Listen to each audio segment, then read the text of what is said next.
Hello everybody, and welcome back to my channel. Here, history isn't loud or rushed. Only the gentle whispers of the past remain. Let your mind unwind, close your eyelids, and join me as we drift through fascinating tales from history, guiding you toward a peaceful sleep after a long, tiring day. Don't forget to subscribe, like, and share our video, so together we can bring these quiet stories of the past to more people. And now, let our today's stories begin. Part 1. The Cell and the Straw, where prisoners slept. There was no mattress, no blanket, no pillow, just a patch of damp straw layered over cold stone, sometimes refreshed, sometimes not, depending on who forgot or cared to replace it. In the jails of 13th century Europe, a prison cell was rarely more than a space carved out of darkness, a stone room with little air and less light. Men, women, and even children were held in these chambers, not always because they were criminals, but often because they owed money or simply offended the wrong lord. The straw beneath them served multi-purposes: bedding, latrine, insulation, and it smelled of mold, sweat, and the slow rot of time. In some places, rats ran freely. In others, the infestation had names. Prisoners whispered about the fleas and lice as if they were old companions, biting through the nights and into their skin. When sleep did come, it came in fits, interrupted by the moans of a sick cellmate or the crack of distant footsteps. There were no clocks. The only passage of time was the way shadows shifted. If the cell had a slit up for sunlight. Otherwise, the days melted into nights, and nights stretched into forever. Some carved lines into the wall, trying to count how long they had been forgotten. Others counted only the times they dreamt of fresh bread or a clean river. No one counted on release. Part 2. The Bucket and the Smell, where waste went. In the silence of stone cells, one object stood out more than most: the bucket. It wasn't hidden, nor sacred, but it held a power of its own, a wretched, unavoidable presence. There was no plumbing in the jails of medieval Europe, and no corners to escape the stink. The bucket, crusted and chipped, was both a toilet and testimony to the neglect of the human body. Each prisoner had one, or worse, they shared one. It sat near the straw beds, open and unashamed, reminding everyone of what they were, flesh and filth in equal measure. Some tried to cover it with cloth, a ragged piece of tunic, or straw, but nothing could mask the reek. The smell mingled with sweat, rot, and the damp chill of underground stone. There were no scheduled times to empty it. Guards might haul them out once a day or once a week, or never. Sometimes, when the smell grew too strong, they would shout down the corridor, dragging them out with a long stick, eyes squinting against the fumes. Other times, prisoners emptied them themselves, if they were lucky enough to have that freedom. Most often, the buckets just filled and stayed filled. It wasn't just the odor, it was what it did to the soul. It stripped people of privacy, of modesty, of the last scraps of dignity. You could be sleeping inches away from someone else relieving themselves. You could be talking to a man whose waste you had to help pour into a ditch. In some prisons, the bucket overflowed The straw became soaked. Rats came. They didn't care whether the smell came from food or filth. In those moments, a man might cry, not for pain or for fear, but for the smell that never left his nose even in sleep. And so the bucket stood, not just a vessel of waste, but a marker of a life suspended between shame and survival. Part 3. A Bowl of Gruel. In the chill dawn that sipped through iron bars, guards suffered down the corridor, carrying a single pot that might once have held something hearty. Now it held gruel, thin, gray, and suspiciously silent. The smell was more water than grain, more metal than meal. Prisoners lined up their wooden bowls, some cracked, some gnawed by rats. A ladle scraped the bottom of the pot, and each bowl received two miserable spoonfuls. No salt, no herbs, just warmth. If one could call it that. They ate because hunger was louder than disgust. The gruel slid down, leaving a hollow ache seconds later. Some prisoners traded their potion for a scrap of cloth or the promise of protection. Others guarded their bowl like treasure, sipping slowly, extending the illusion of fullness. The weak collapsed after eating, hands resting on straw. The strong stared into their bowls, seeing reflection of the life they once knew. Loaves, meats, cheeses, luxuries that now felt less real than the damp walls around them. When the pot was empty, the guard banged it twice, a signal as old as the prison itself. Daylight crept further in, but comfort never did. For the rest of the day, prisoners would taste iron on their tongues and dream of something thicker than water. Part 4. Sounds through the wall. In the depths of a medieval prison, silence was a luxury no one could afford. At night, when the lamps burned low or went out altogether, the thick stone walls became storytellers. From behind the moldy cracks and cold surfaces came sounds that stirred the imagination more than any nightmare. A scream, sharp, cut, short, the rattle of chains dragged across the floor, a soft moan either in pain or prayer. Inmates learned to decipher these echoes like code.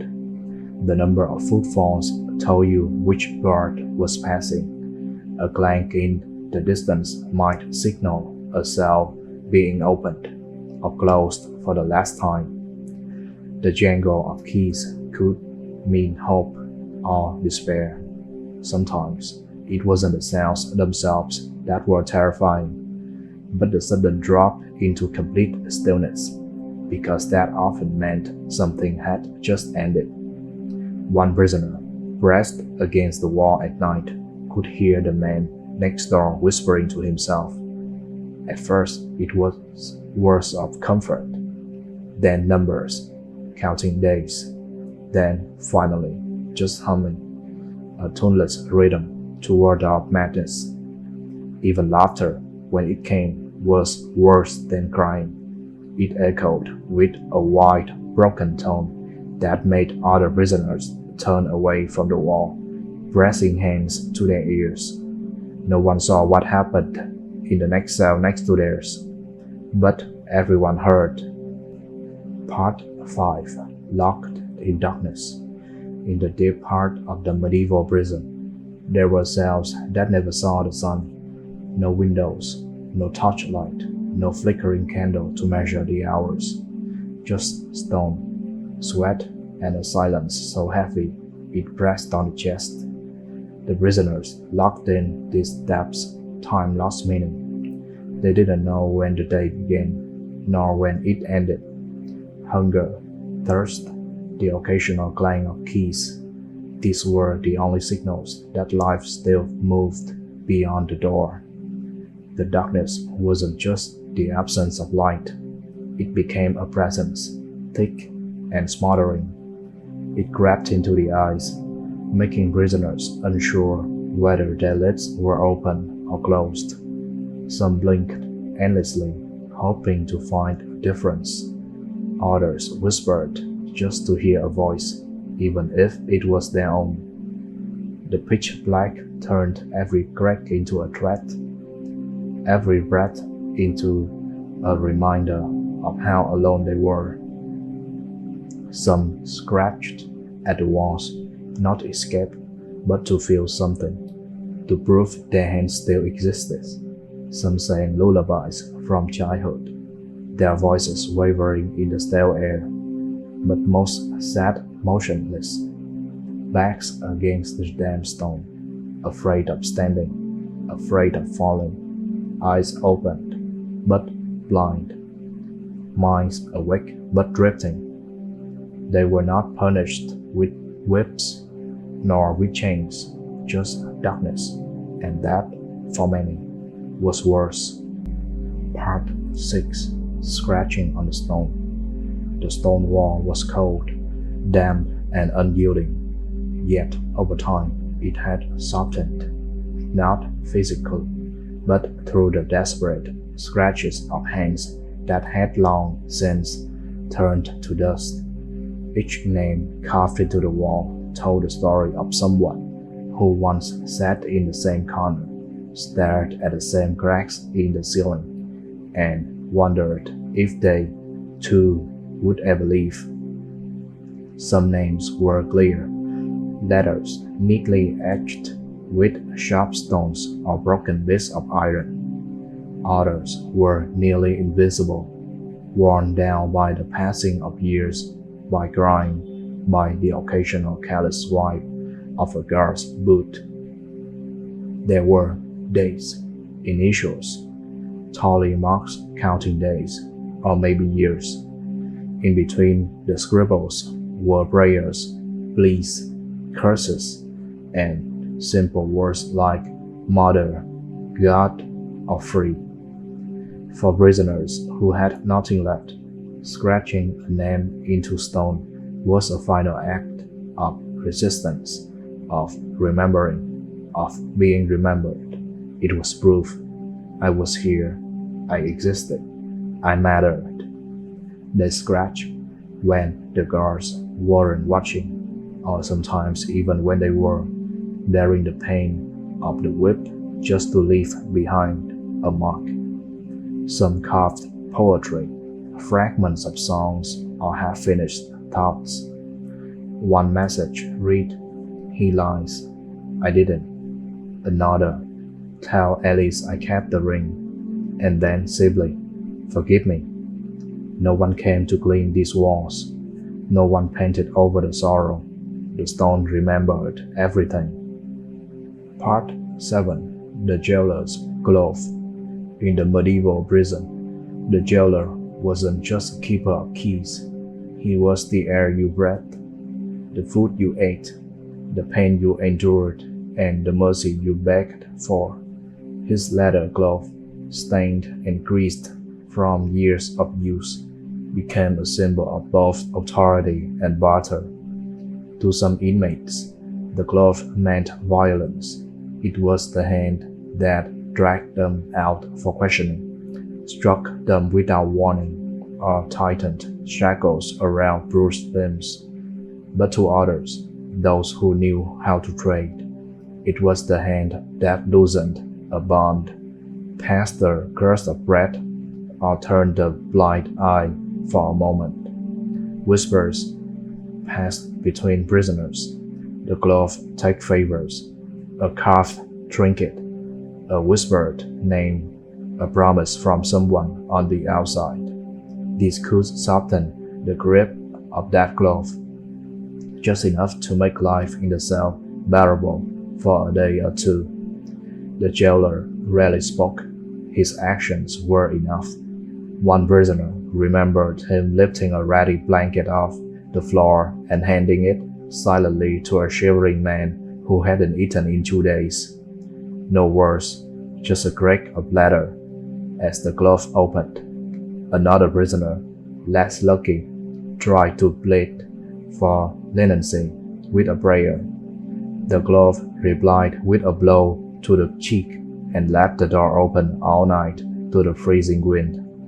Was there kindness beneath the glove, or only calculation?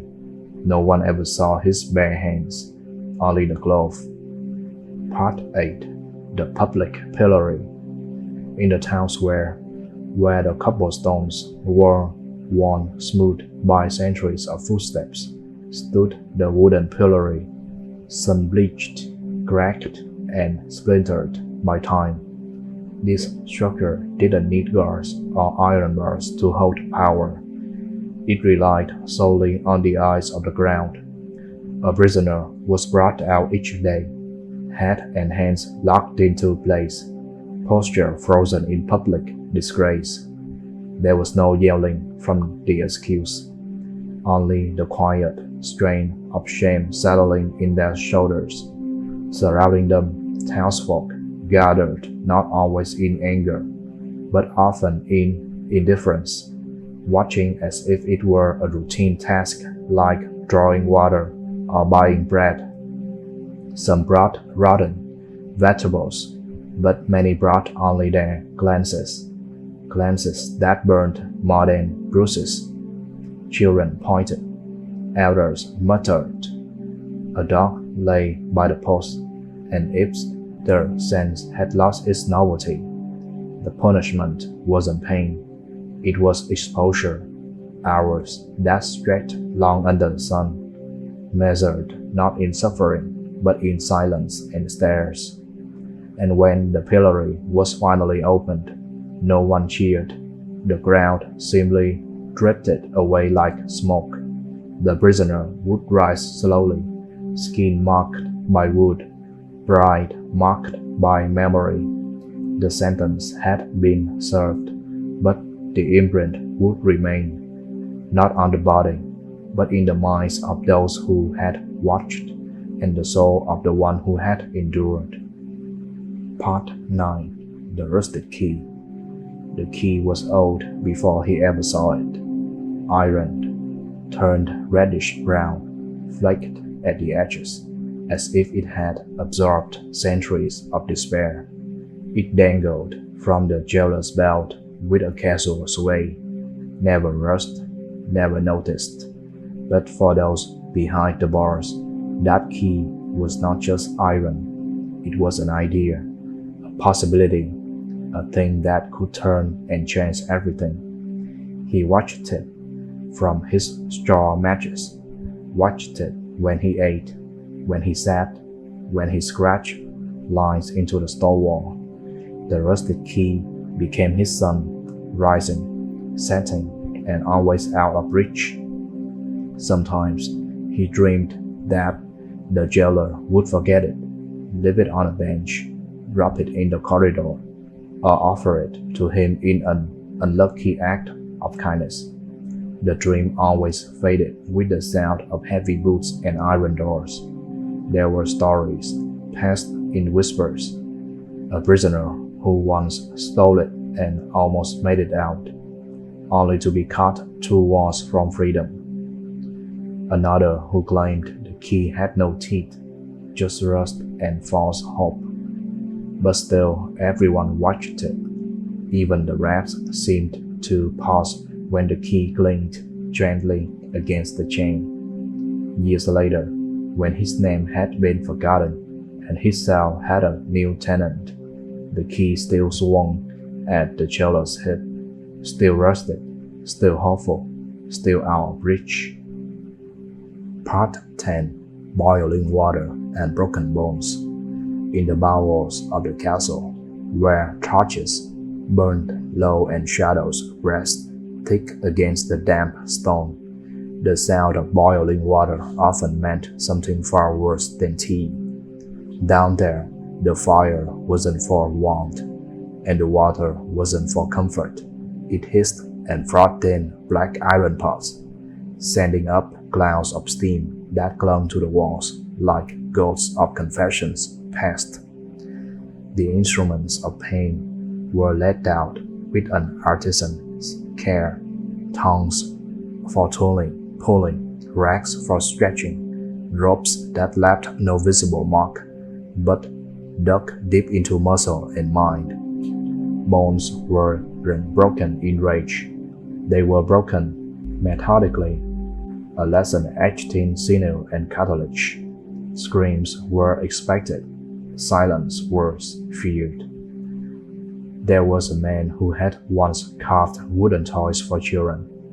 Now his hands, twisted and trembling, hadn't known rest in weeks. They kept asking him where he had hidden the letter. There was no letter, or perhaps there had been, but time and pain had shredded memory into threads. Every hour that passed blurred truth and survival.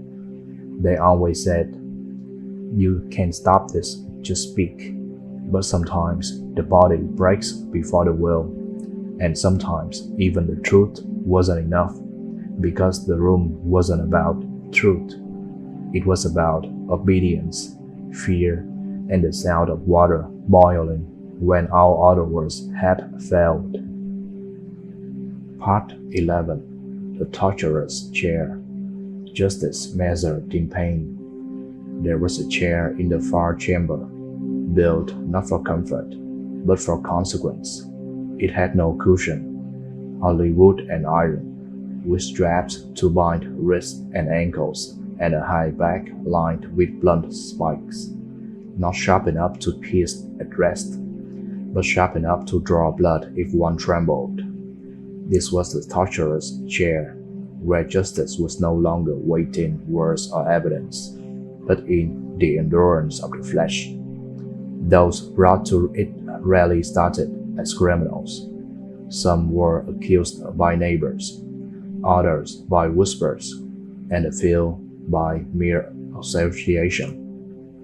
Once seated, truth and fiction dissolved into the same quiet dread. The room was always dim. The walls did not echo screams, they absorbed them. The torturer wasn't cruel, only consistent. He asked questions. He waited. When answers didn't come, he tightened straps or tipped the chair forward, for the spikes pressed just enough to make silence unbearable. Sometimes iron bands were heated and blazed near the skin, not on it. The suggestion was often enough. But pain was never an end. It was a means. Confessions came in broken pieces, a name here, a line there. Some confessed to things they had not done. Some confessed to everything just to stop the pressure in their joints, the fire behind their ribs, the trembling that made the spikes bite. The chair didn't move. It didn't chase. It only waited. That was its power, its patience. And long after the prisoner was taken away, their blood still spotted the wood, and the smell of scorched linen lingered in the grain. Part 12. Confessing in the fire. In the narrow chamber beneath the abbey, where smoke curled low and the walls bore scorched marks, truth was a shape that changed with heat. The accused sat bound to a wooden bench, not in the open square where trials were public, but here in the dim interrogation vaults, watched only by flickering flame and the eyes of men who no longer questioned their orders. Iron pokers glowed red in the brazier, set between a book of scripture and a bucket of water. The scribe, whose quill scratched steadily, didn't look up. It wasn't justice. It was a confession waiting to be spoken aloud, whether real or conjured from pain. A torch crackled as a gaunt friar approached, whispering words of salvation in one ear, while another man breathed heated metal near the flesh of the prisoner's arm. Not to burn, not yet, just near enough to remember. Outside, the bell tower counted time in solemn tones, but inside this place, time was counted in seconds between screams. The prisoner's lips trembled, not from guilt, but from exhaustion. Behind him, the torturer adjusted a small wedge of wood under the prisoner's knees, forcing pressure upward with each moment of silence. And then it came, a name, a place, a whispered act, a confession, or perhaps a story shaped by agony, soaked in sweat and smoke. When it was over, the scribe blotted the page and the friar murmured a blessing. The brazier was allowed to cool.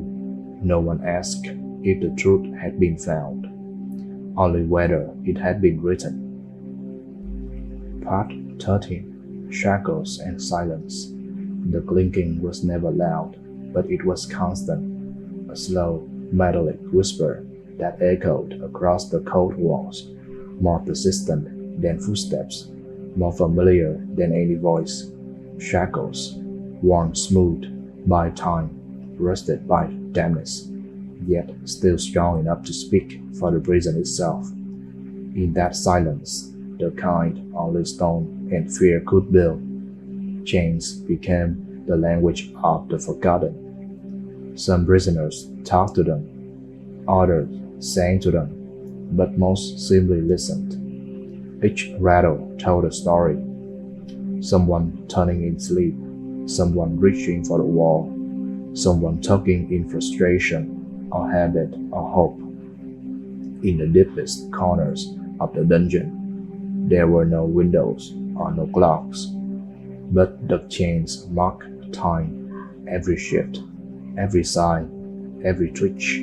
They registered it all. They left their marks too, not just the red wells around ankles and wrists, but in the way people began to walk, stooped and uneven, as if dragging ghosts behind them. The longer a prisoner wore chains, the more they moved like a shadow of themselves. Sometimes silence itself was broken, not by words, but by the absence of linking. When a chain went still for too long, everyone noticed. It meant someone had stopped moving or breathing. One man carved tally marks on the wall for every time he heard a new chain arrive. He never turned to look. He didn't need to. He said the sound was enough to tell if it was a woman or a man, young or old, guilty or just unlucky. And though they dreamed of freedom, most never forgot the weight of those cups. Even years later, in a world of open doors and sunlight, some still heard them, not in nightmares, but in the quiet moments, when the wind passed through an empty room, or when a key turned too slowly in a lock. Part 14. The Scroll of Accusation. In the flickering silence of the court chamber, the scroll waited, thick, coarse parchment, its edge curved as if recoiling from what it contained.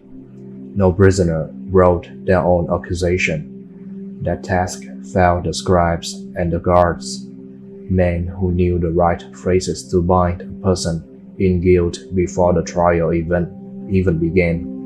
Names, dates, supposed crimes, all linked in neat, officious Latin, sealed with the weight of noble signatures.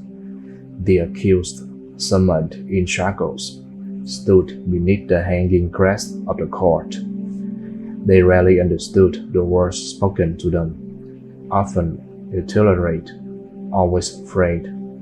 They listened as someone else read aloud the charges crafted in their absence. A stolen chicken became a theft. A drunken argument became heresy. A neighbor's resentment became treason. In that room, the truth was not what had happened. It was what had been written. When the scroll was presented, the guard would unfold it like a sacred object. The accused was handed a piece of charcoal or forced to press a thumb in ink. Sometimes the ink was blood. Sometimes they signed with a trembling X. The signature was less proof of guilt and more of surrender, a ritual, a nod to a process already decided. Behind the scroll stood power, the bishop's seal, the baron's nod, the unspoken rule that silence was safer than protest. The refuse was to risk torture, to question was to invite another scroll. So they signed. And once the scroll was returned to its case, once the ink dried and the name curved into its letters, the cell awaited again, a quiet stone box with no knowledge of parchments or politics, only the name of the one who had signed, still echoing in its walls. Part 15. Heat of the Iron marks that outlived memory. They heard the hiss before they saw it. A long iron rod, glowing the color of molten sun, was pulled slowly from a bed of coals. The heat shimmered in the air like a warning no words could speak. It wasn't meant to kill. That was the point. It was meant to mock. It to claim, to humiliate. In the prison courtyard, the ritual was performed like clockwork.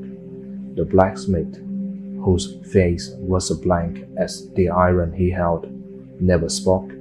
He had done this for years, maybe decades. His job wasn't to judge or question, only to press, for 2 seconds exactly.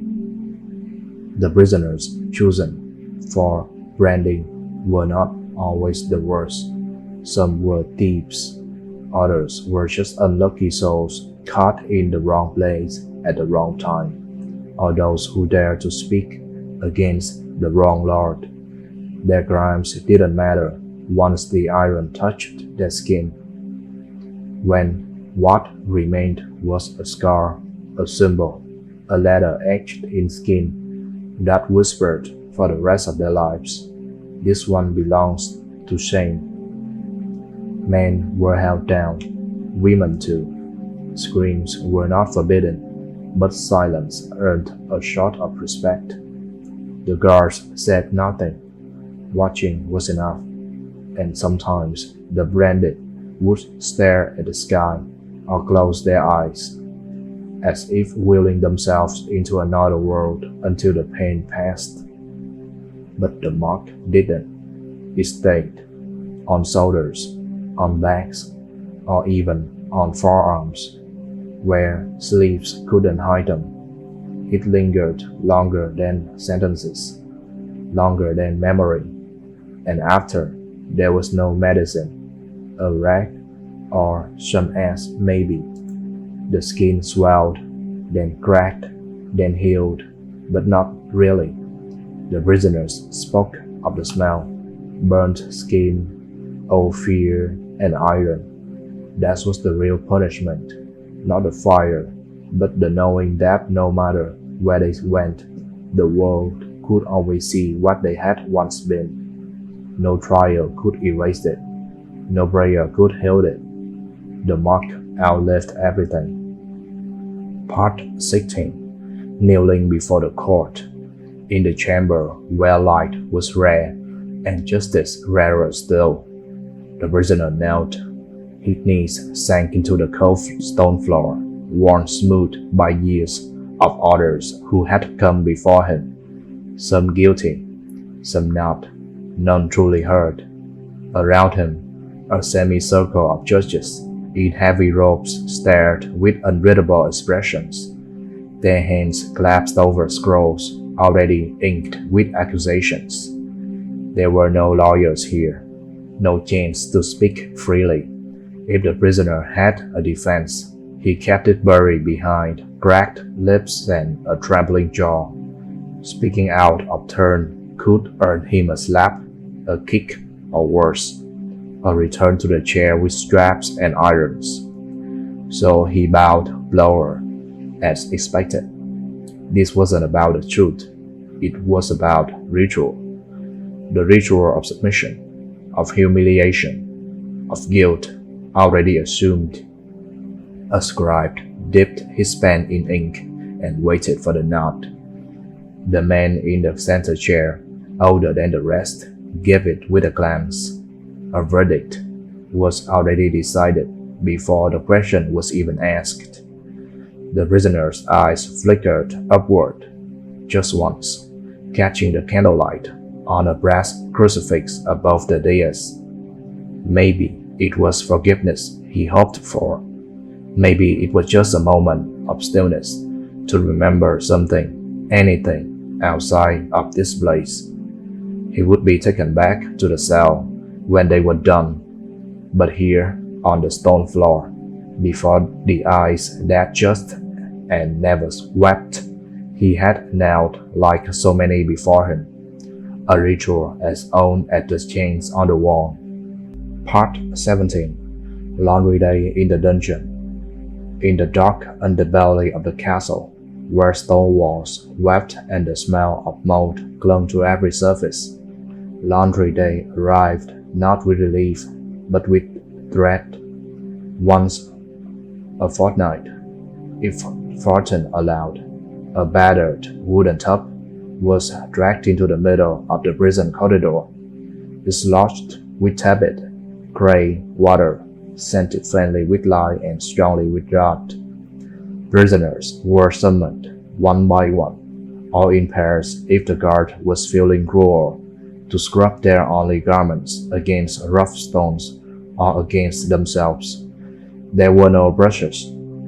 Fingernails cracked and bled as they clawed grime from wool and linen already thin enough to see through. A shirt once white was now the color of rusted chains and old blood. A loincloth, its ends fraying like dried roots, might be shared between two. The water never changed. With each rinse, it darkened until it looked more like broth than bath. The last prisoner, often the weakest or newest, received only the scum and foam of others' dirt, and yet they still knelt, still soaked their threadbare belongings, for the simple chains to feel less foul. Drying was a game of chains. Some tied strings between iron bars, hoping for a patch of sunlight. Others led their racks near torches, risking acid and theft. More than one inmate wore damp clothes to bed, hugging their warmed clothes despite the chill. A blood-stained rag became a pillow. A stiff tunic, warmed by breath, became a shield against rats. Even a clean scrap of cloth could be traded, sometimes for a scrap of bread, sometimes for a whispered secret. In the dungeon, laundry was not just survival. It was dignity salvaged from drought. It was the proof that despite the filth, the soul had not yet been stained beyond washing. Part 18.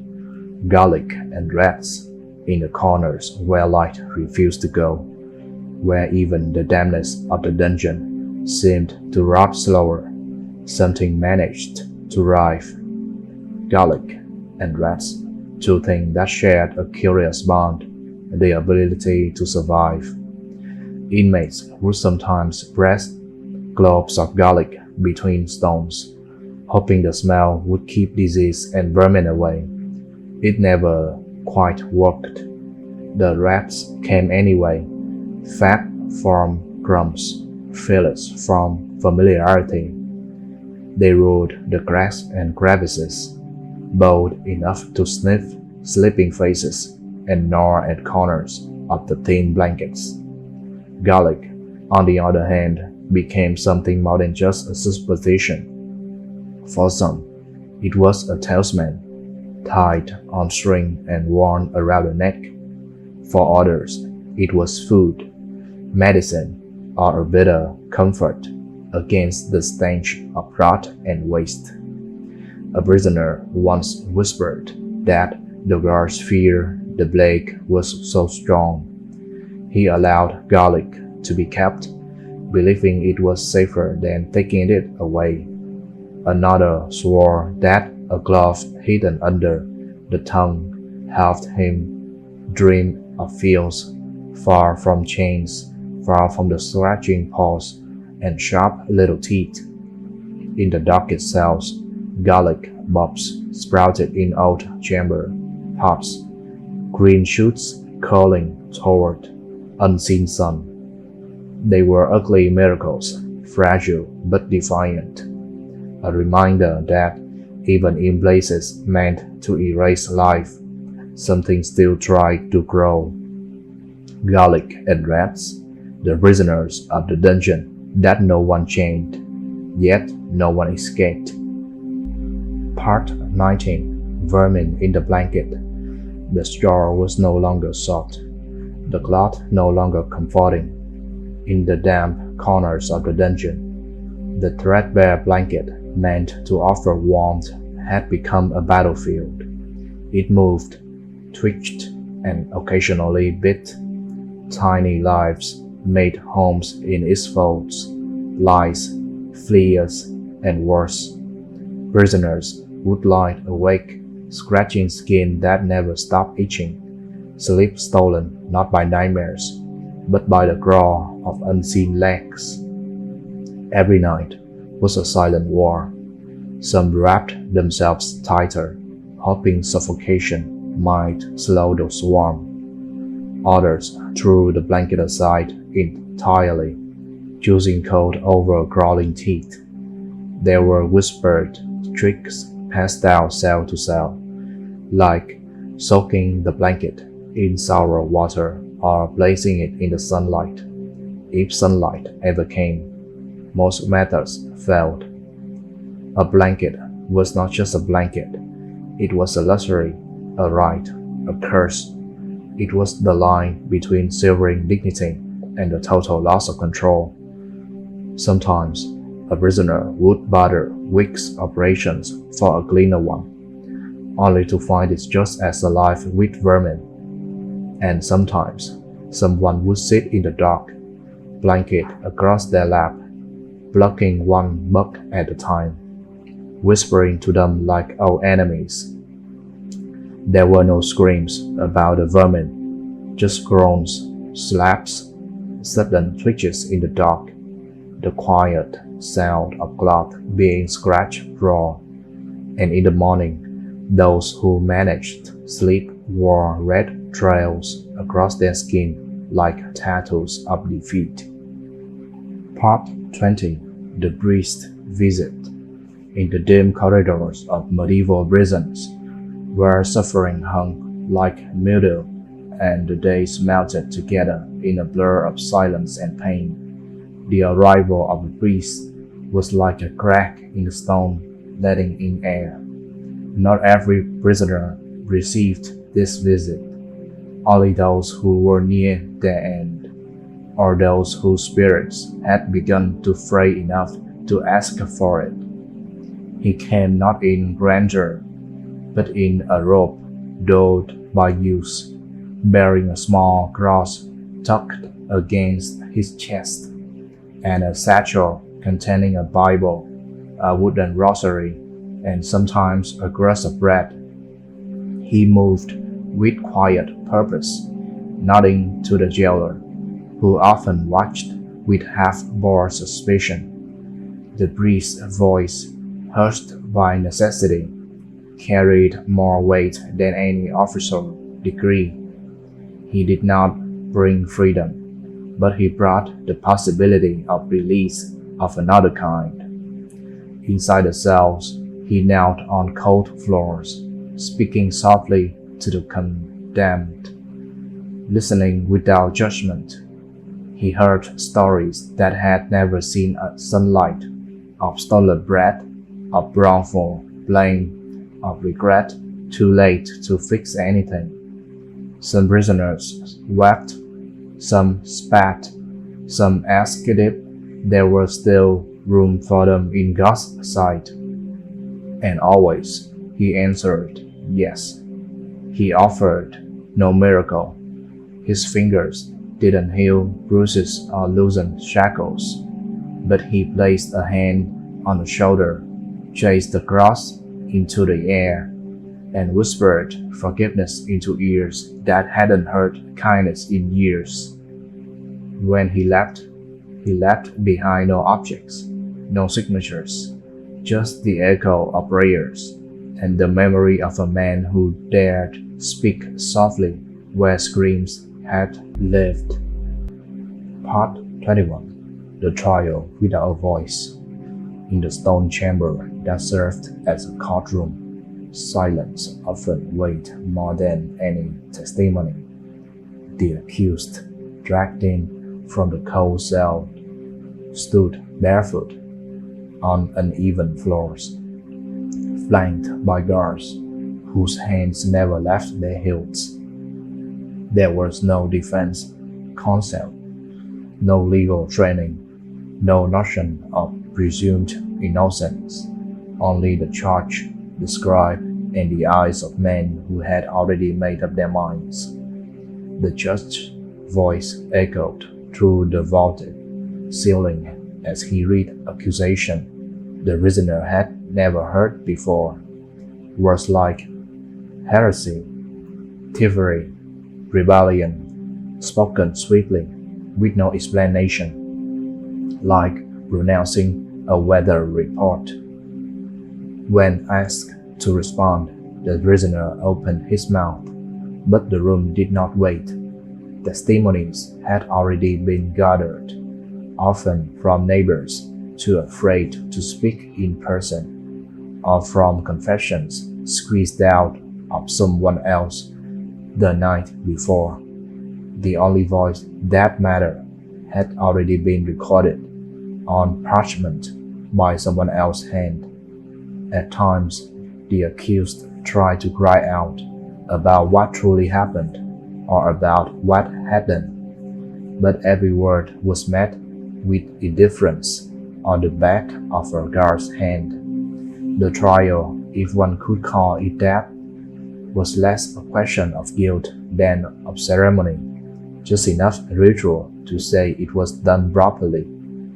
Sentences were declared with the finality of thunder, a nod from the judge, a scrape of the scribe pen, a turning of backs. The prisoners was led away, more confused than before, sometimes not even sure what verdict had just fallen. Some called it justice, others called it a script, but for the prisoner, it was something else entirely, the terrifying realization that in this world of stalwarts and corals, even your own truth could be taken away before you ever had a chance to speak it. Part 22. One candle a week. In the dark belly of the prison, time didn't move in hours or days. It moved in wax. Each prisoner received just one candle a week, a stub no longer than a thumb, enough to burn for a few hours at most.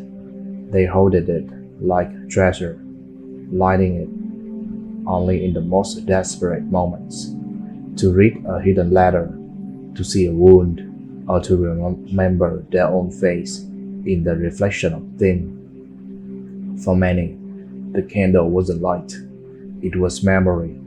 Its tiny flame recalled sunlight, laughter, a time when days began with birdsong and not with dripping water or a guard's bark. Some wept when it burned low, others stared into the flame until it blurred, not daring to blink, as if afraid the darkness would never lift again. The smarter ones broke the candle into pieces. They used string from their clothing to make smaller wicks, rationing out minutes of light like a sip of clean water. When the last silver burned out, the blackness returned, thick, suffocating, absolute. The guards never said why the rule existed. 1 candle per week, they repeated, as if it were carved into the stones themselves. Maybe it was control, maybe it was cruelty, but in the absence of clocks, calendars, and conversation, the small flicker became the prisoner's calendar. 7 days, 1 flame. Then the wait would begin again. Part 23. Steps in the corridor. The corridor outside the prison cell was narrow and dimly lit, and yet to the prisoners inside, it might as well have been the entire world. Stone walls swallowed sound except for one thing: footsteps. Every scrape of boot against the uneven floor echoed like thunder. Some steps were slow and measured. Those belonged to the jailer making rounds. Others came in a rush. Those meant an emergency, a fight, or worse. For those locked in the cells, each footstep became its own language. A limp in the walk might signal the old guard, the one who didn't beat as often. A heavy, deliberate tread meant the harsh one, the one who released pain. And when steps stopped right outside the cell, prisoners learned to hold their breath. Sometimes it was food, sometimes it was punishment, and sometimes it was the end. Over time, prisoners developed a kind of sixth sense. They could count the distance by the echo and guess the time by the pattern. The click of a keychain meant hope or fear. Some scratched marks on the walls to keep track. Others whispered predictions, bets on who would be taken next.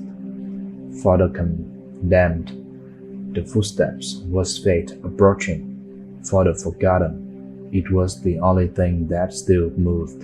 In that stillness, the steps became their heartbeat, their clock, their story.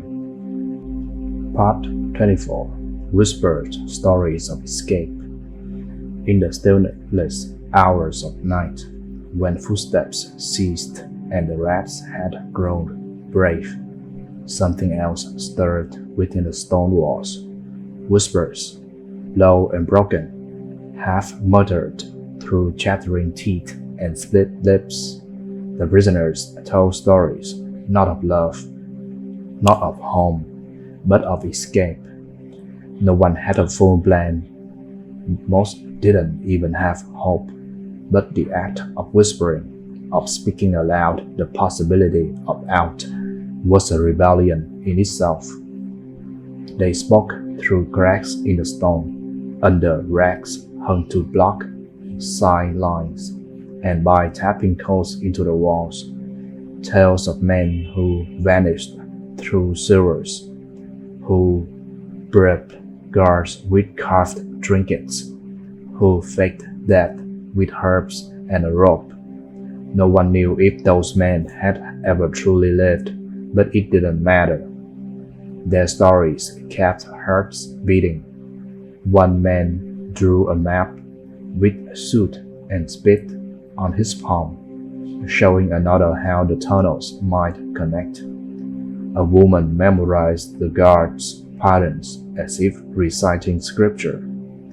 Another hoarded thread from his tunic, convinced he could use it to claim something. Of course, the jailers heard the whispers too. They let them run wide sometimes, for hope, when carefully managed, did not lead to action. Sometimes when they found the carvings on the floor or saw the faint scratchings of a tunnel behind a bad stone, there would be no warning, just a scream in the night, and the next day a cell was empty. Or perhaps it was just sealed. And yet the whispers went on, because in the darkest holes of stone and silence, imagination was the only shovel left. Part 25. The Winter Cell. The cold in the dungeon was not the sharp kind that bit, but the kind that settled in. It grabbed beneath the skin, found its way into marrow, and waited. In the winter months, the stone walls that had once merely held back the sun now rested like a tomb of ice. Prisoners curved tighter, limbs tucked beneath thin layers of burlap or frayed wool.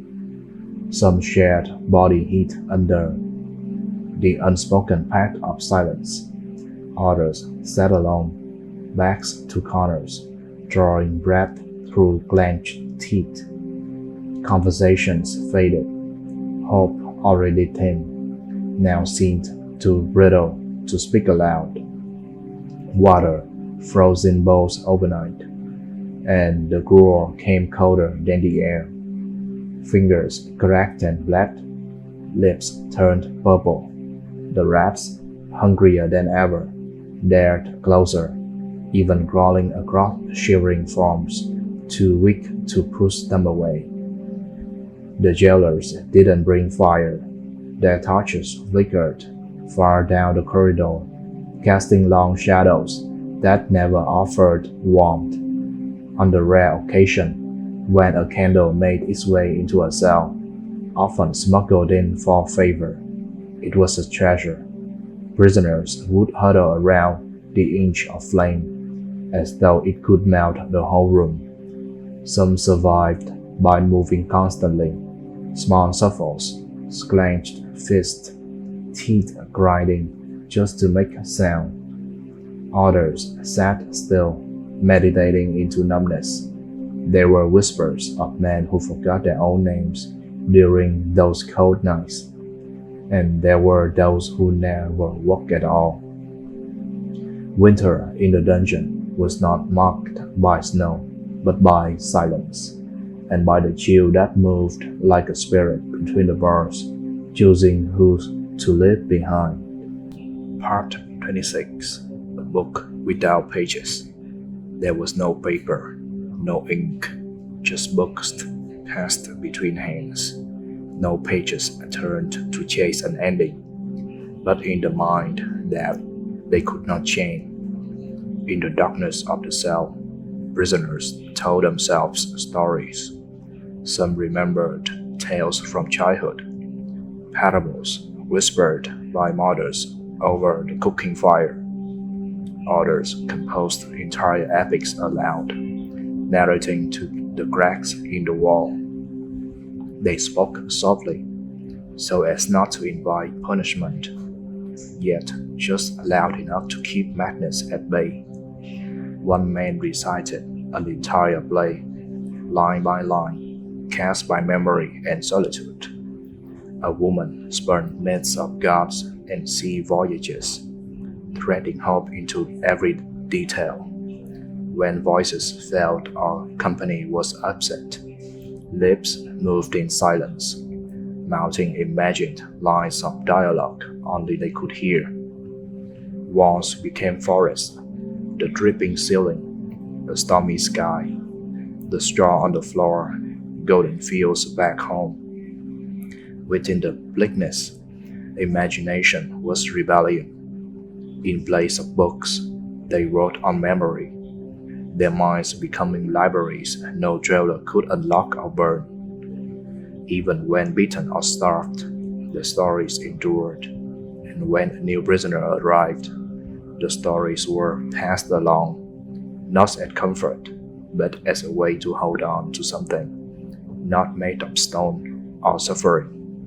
Some forgot names, years, or faces, but the stories remained. not written, not read, but lived in darkness, word by word. Part 27. When a cellmate didn't wake, he had carved through the night, short, sharp sounds that echoed in the stone box, fading like footsteps down a hall. By dawn, the coughing stopped. No sign, no stir, just stillness, so quiet it made the rats pause. The other man, sharing the same faded straw mat, blinked into the dark. He didn't move at first. There was always the chance the cellmate was merely asleep, sunk too deep into exhaustion. But then came the smell, subtle but sure. The body had let go. In this place, death didn't announce itself with weeping or breast. No morning clouds, no last rites, just the stench and the knowledge that one last breath would echo in the night. He tapped gently on the door, signaling the guard. Hours passed. When the cell finally cracked open, they racked the body away, wordless. The feast leaving thus lies like pale chalk. The living word told nothing, no name, no cause, no burial. The man who remained shifted closer to the wall that night, staring at the stone. The straw still smelled of the dead, but there was no new straw, no comfort. And yet the routine returned. Gruel, silence, footsteps outside. The cell took back its rhythm. The jailers didn't pause. The prison breathed again as if nothing had changed, because here nothing did. Part 28. Watching the executioner pass. The footsteps were always the same, heavy boots, measured and slow, echoing off damp walls. They came once a week, sometimes more if the air was tense, and every time they passed by the row of cells, every prisoner held their breath. It was the executioner. No one said his name. No one dared. He was known only by the sound of his boots and the way the torchlight glinted out the iron hook that hung at his belt. From a slit in the door, a prisoner watched him pass. The man did not glance sideways. His eyes, half covered by a black hood, stayed fixed ahead. But his presence filled the corridor like smoke, slow, choking, inescapable. Someone was being called that day. The clink of keys, the rust of hinges, the sharp command of guard. The condemned didn't resist. Some wept, some prayed. A few whispered names of children they hadn't seen in years, but most simply walked, barefoot and blank-eyed, to whatever waited beyond the corridor's end.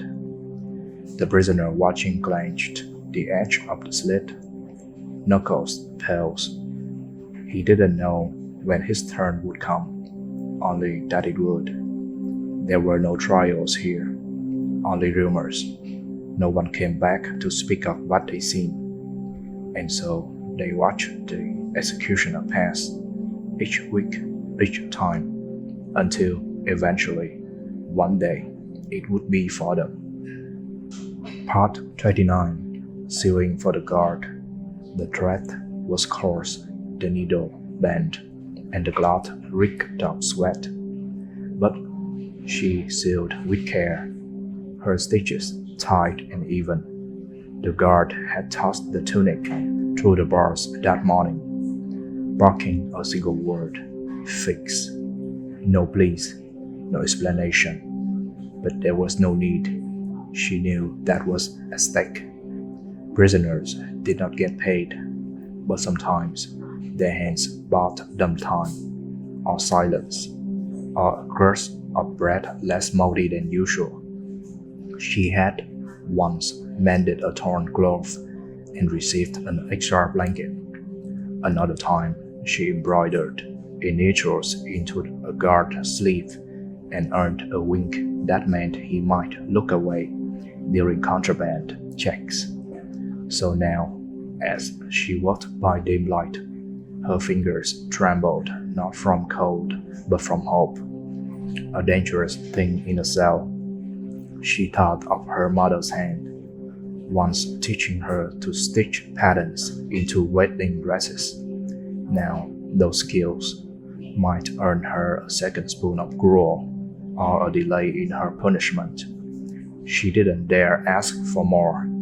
Mercy here was rare and always conditional, but she did add a small flourish to the hem. Nothing too bold, just a loop of thread shaped like a flower, a silent signature.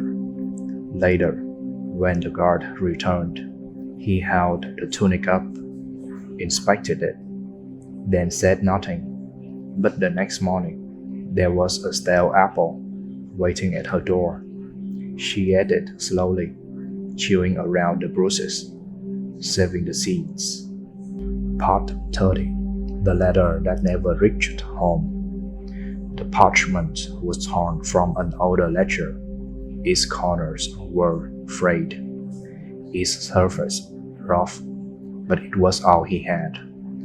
With the stub of a charcoal stick stolen from the hearth, he began to write, not for any warden or judge, but for his wife, whose face had blurred in his memory, and his daughter, whom he might not recognize if she stood before him. He wrote carefully, slowly, as if each word could carry him beyond the walls. He described the cold, the gruel, the silence, but then he erased it with the side of his hand. No, he wouldn't send sorrow. He wrote instead about a robin that had landed on the window slit one morning, and how the guard who once spat at him now ignored him instead. A strange mercy.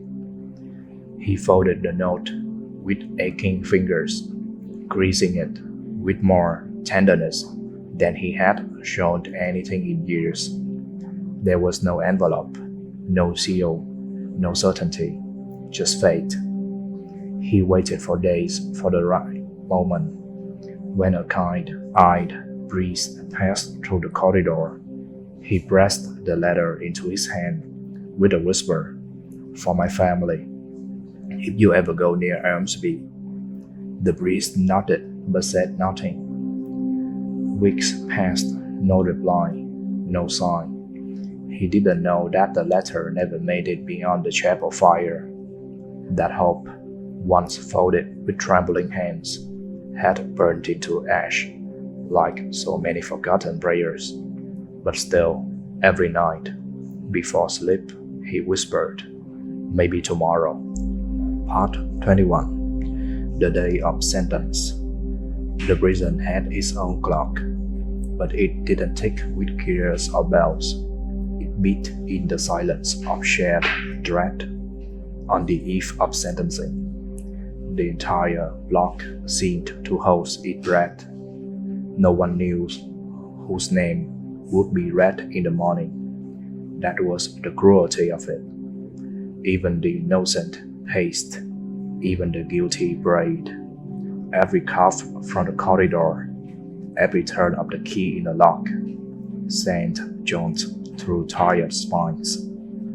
Some whispered in the dark, while others stared up at ceilings, tracing invisible cracks like roads to nowhere. A man 2 cells down began humming an old Harvard song. It was out of place, eerie. Someone else told him to stop. He did, but the silence he left behind was heavier. In one corner cell, a boy no older than 17 wept quietly, wiping his face with a sleeve too short for his arms. Across from him, A woman with silver hair knelt on her straw mat, murmuring prayers in a language no one else understood. The guards didn't need to beat them that night. Fear did the job better. It frayed tempers, unstitched resolve, and turned even the hardest man soft inside. When dawn finally scraped its pale light across the high, narrow windows, books echoed in the hall. A scroll was unfurled, a name would be called, and everyone knew. For one of them, the wait was over. For the rest, it had been just begun again. Part 32. Faces at the Gallows. The square was unusually quiet for a public execution. From behind the wooden slats of prison kept, the condemned saw faces, dozens of them, pressed close to catch a glimpse. Some watched with blank expressions, others with curiosity, and a few with something like pity. A child sat on his father's shoulders, swinging his legs. An old woman clutched prayer beads. A baker in a floor-streaked apron folded his arms and stared. But the prisoner noticed something else too. Faces that didn't quite fit. Silent men in rough wool, leaning against posts. A girl in shackles peeking from the back of a guard line. Faces pale, eyes sunken, lips pressed tight. They were prisoners too, not yet sentenced, not yet shackled to the scaffold, but already marked. The gallows creaked as the rope was tested. The executioner adjusted the knot, his face hidden by a hood, but his movements precise, to practice. And in that frozen moment before the final breath, the condemned locked his eyes with one of those quiet spectators. He knew that look. It was the look of someone wondering if they would be next. Not everyone came to watch. Some came to understand. Some came to say goodbye. And others came to prepare. Part 33. Madness in the corner cell. The cell at the farthest end of the dungeon was not given a number. Guards whispered about it, and the jailer avoided assigning anyone there unless he had no choice. It was small, barely large enough to lie down, and one corner had gone strangely black from years of damp, breath, and silent screaming. The man inside didn't remember his name. He had carved it once into the stone with a nail, but the letters no longer made sense to him. Instead, he spoke to the cracks in the wall, and sometimes they answered, not in words, no, but in sounds, in cold shivers, in the echo of distant weeping. He believed the stones remember things, and sometimes they wept for what they had seen. No one knew what he had done to be locked away. Perhaps even he had forgotten. Perhaps there had never been a trial. The only certainty was that time had stopped counting. Days were measured by shadows crawling along the floor, and by how long the voices in his head would leave him alone. Sometimes a rat would visit. He would share stories with it. Sometimes the rat answered. Other times he would press his ear against the wall, listening to the breath of the dungeon. And when the silence got too loud, he would scream, not out of pain, but to make sure his voice still existed. The wall never screamed back, but it never forgot either. Part 34. Bones that healed crooked. He had once been a mason, a man of walls and weights. His hands now twisted and trembling, used to carry stones heavier than his own body. That was before the fall, before the crack of bone against dungeon steps. before the pain that came not in a moment, but in every breath afterward. There were no doctors in the prison, no splints, no clean water, just straw, filth, and the kindness of other prisoners. When it came, he remembered the fever more than the break, the way his skin burned and his dreams spiraled into screams. The arm was left to heal on its own. It mended in silence, and it mended wrong. Now, it hangs at a strange angle. He couldn't lift it above his waist. The fingers curled but didn't straighten. The pain remained, not sharp, but constant, a dull companion that whispered through his sleep. The guards mocked him sometimes, calling him the crooked crow, but he never responded. Instead, he watched the wall, not for escape, not for hope, but because even the stone he believed was straighter than the path his bones had taken. And yet, he moved, he woke up, he breathed in a place where many did not. In that way, perhaps, his crookedness was proof of survival. Part 35. The guard who smuggled a smile. They called him Red Cloak, though no one ever saw his cloak. In truth, he wore the same worn leather and iron as every other guard. But his eyes were softer, and he walked quieter. In the cold geometry of the prison, where everything was stone and steel, he was curved, unexpected. He never spoke more than necessary, just enough to call a name, give an order, or mutter a warning before another guard approaches. But the prisoners noticed. He left bread crumbs on windowsills, slipped folded cloth beneath straw mats, clean, or at least cleaner than what they had. Once, when a man was shivering so hard his teeth bled, Red Cloak tossed him a ragged shawl without a sword. And once, just once, he smiled. It was at an old prisoner who had gone blind but still sang every morning. That morning, the song was slower, as if the notes had frost on them. The guard paused. He didn't interrupt. He let the song finish, and then he whispered, "Good voice," and walked away. In a world where kindness was currency no one could afford, that smile was a fortune. Some believed he had once been a prisoner himself.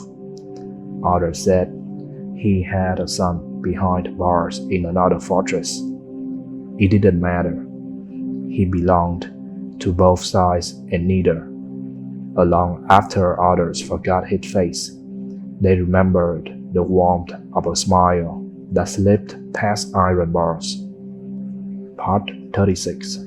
Prayer beads in a hidden pocket. The beads were smooth and dark, carved from Outlived wood, smuggled in years ago, passed from hand to hand like a sacred secret. No one remembered where they came from, only that they had always been here, like the rats and the rust. But unlike those, the bears gave something back. They were kept in a corner of a ragged tunic, stitched into the lining with thread pulled from a mattress. Sometimes they were hidden under a floor stone, wrapped in a bit of wax cloth, always close, always quiet. The prisoner who held them didn't speak much. His lips moved when the guards were looking, counting the beers with his breath. He wasn't the only one. When the beers changed hands, it was with no words, just a look, a nod, and a silent understanding. "Hold on, you still have this." Some whispered, prayers they had learned as children. Others just held the beers and let the rhythm remind them of something outside these walls. Rain on rooftops, hands on skin, bread breaking at dusk. One day, a guard searched the cell, ripped open the mattress, kicked the walls, and reached into the prisoner's tunic. Fingers grazed the edge of the bias, paused, and then moved on. Maybe he didn't feel them, maybe he did, but the bias remained. In a prison that tried to crush souls, the bias were a quiet defiance, proof that some things, once planted in the heart, grow even in darkness. Part 37. A wall cracked by hope. There was a crack in the southern wall of cell number 4, not wide enough to slip a note through, not deep enough to see daylight, but just enough to feel different. A hairline fracture in centuries of stone, born from cold nights, heavy footsteps, and perhaps the strain of silence pressing too long against the mortal.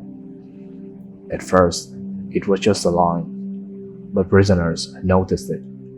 Some chased it with their fingers during the long hours when sleep wouldn't come. Others pressed their ears to it, hoping to hear something, anything on the other side.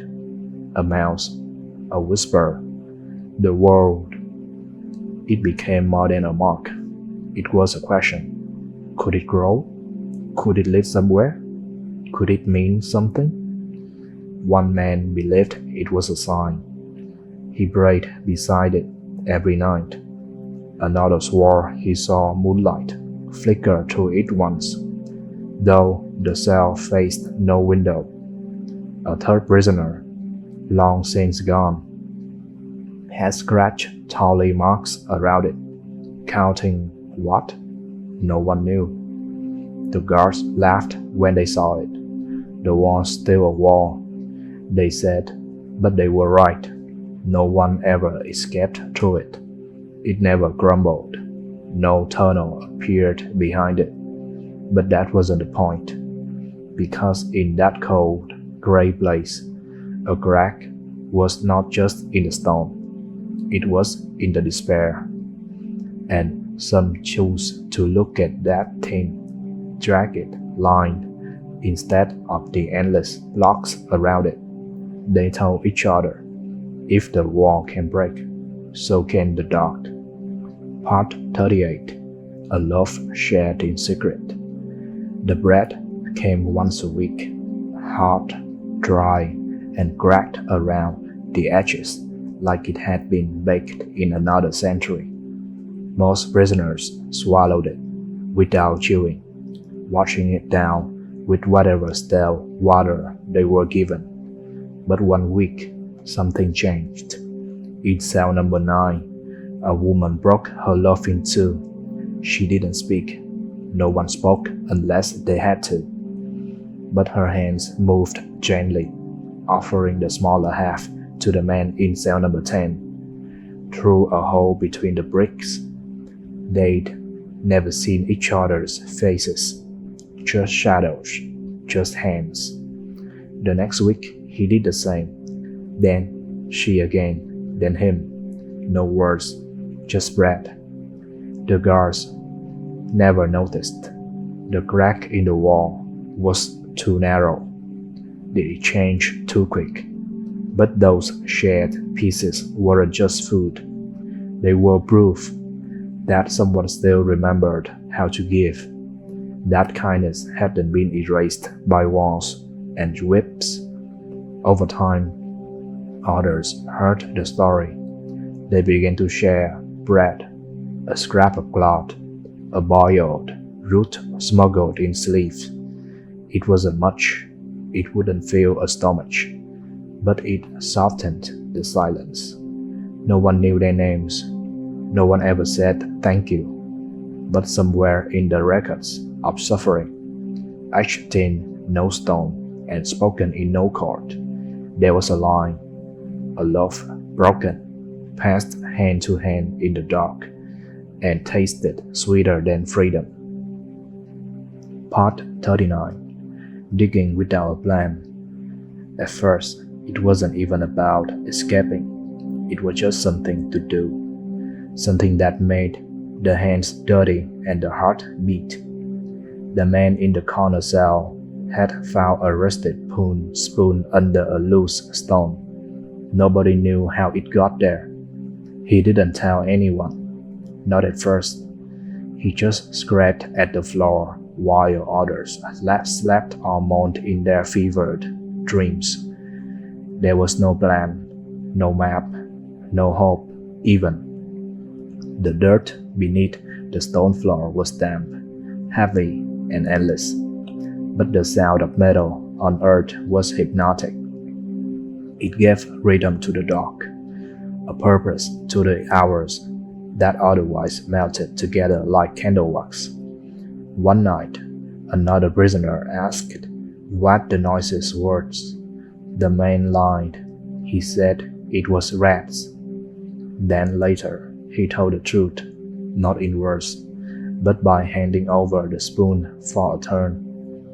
Soon, more hands joined in. No one asked where the tunnel would go. They knew it would never reach daylight, but digging gave them something the guards couldn't take: movement, a small rebellion, a ritual of resistance. And when one man died from cold and hunger, they wrapped his spoon in cloth and buried it beneath the floor. The digging continued the next night. No escape ever came. The tunnel ever broke through, but something inside them did. They were prisoners, but their hands remembered how to try. Part 40. Bones buried beneath the floor. The floor of the dungeon wasn't made for remembrance, yet it remembered everything. There were places where the stone felt uneven, where a dip in the ground told a story no one spoke aloud. Sometimes, when the candlelight bent just right, the cracks in the mortar resembled names that no longer had breath behind them. They said a man had died there in the winter of famine, or was it a plague? Another had collapsed after torture and never moved again. The jailer dragged him to the corner and drew a thin cloth over the body. The others were told not to look, but they looked. They always looked. Burials didn't happen in the traditional sense. There were no prayers, no coffins, no mourners. When someone died in the cell and no one came to claim them, if there was anyone to left to claim them, the guards sometimes moved a stone, shoveled earth just deep enough, and covered them as if hiding a mistake. Over time, those stones became part of the floor again, flattened by footsteps, forgotten by design. And yet, the room felt different, colder, heavier, as if the dead pressed their stories into the soul of the living. Some prisoners whispered to the ground when no one listened. They said names, apologies, pleas, and secrets. And when a new inmate arrived and asked why the corner always avoided, no one gave an answer. Some left without ever leaving.